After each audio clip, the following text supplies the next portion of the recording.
नमस्कार. 11च्या बातमीपत्रात मी तुषार पवार आपलं स्वागत करतो. आता पाहूयात बातम्या विस्तारानं. वक्फ मंडळांमध्ये पारदर्शकता आणणाऱ्या वक्फ सुधारणा विधेयक 2025वर संसदेची मोहर उमटली आहे. राज्यसभेतही 12 तासांच्या वादळी चर्चेनंतर आज पहाटे ते बहुमतानं मंजूर करण्यात आलं. 128 सदस्यांनी या विधेयकाच्या बाजूनं तर 95 सदस्यांनी या विधेयकाच्या विरोधात मतदान केलं. आता संसदेच्या दोन्ही सभागृहांमध्ये हे विधेयक मंजूर झाल्यानंतर राष्ट्रपतींनी मान्यता दिल्यावर हा सुधारित कायदा अस्तित्वात येणार आहे. संसदेच्या दोन्ही सभागृहांनी वक्फ सुधारणासंदर्भातली दोन्ही विधेयकं मंजूर करणं हे सामाजिक, आर्थिक न्याय, पारदर्शकता आणि समावेशक विकासाच्या आपल्या सामूहिक प्रयत्नात एक महत्त्वाचा क्षण आहे, अशी प्रतिक्रिया पंतप्रधान नरेंद्र मोदी यांनी दिली आहे.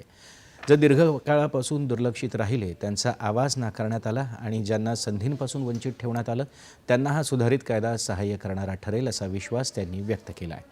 गेल्या अनेक दशकांपासून वक्फ वास्तूमध्ये पारदर्शकता आणि उत्तरदायित्वाचा अभाव होता. त्यामुळे विशेषतः मुस्लिम महिला, गरीब मुस्लिम, पसमंदा मुस्लिमांच्या हितांचं नुकसान झालं असं सांगत संसदेनं मंजूर केलेले कायदे पारदर्शकता वाढवतील आणि लोकांच्या हक्कांचं रक्षण करतील असं त्यांनी म्हटलं आहे. जिथे चौकट अधिक आधुनिक आणि सामाजिक न्यायासाठी संवेदनशील असेल, अशा युगात आता आपण प्रवेश करत आहोत असं त्यांनी सांगितलं. आम्ही मोठ्या प्रमाणात प्रत्येक नागरिकाच्या प्रतिष्ठेला प्राधान्य देण्यासाठी वचनबद्ध आहोत, अशी ग्वाही देखील पंतप्रधानांनी दिली आहे. संसदेनं वक्फ सुधारणा विधेयक मंजूर करून वर्षानुवर्ष चालत असलेला अन्याय आणि भ्रष्टाचाराचं युग संपवून न्याय आणि समानतेचं युग सुरू केलं असं केंद्रीय गृहमंत्री अमित शहा यांनी म्हटलं आहे. या विधेयकाच्या माध्यमातून वक्फ मंडळ आणि वक्फ मालमत्ता अधिक उत्तरदायी, पारदर्शकता आणि न्याय्य होणार असल्याचं त्यांनी म्हटलं आहे.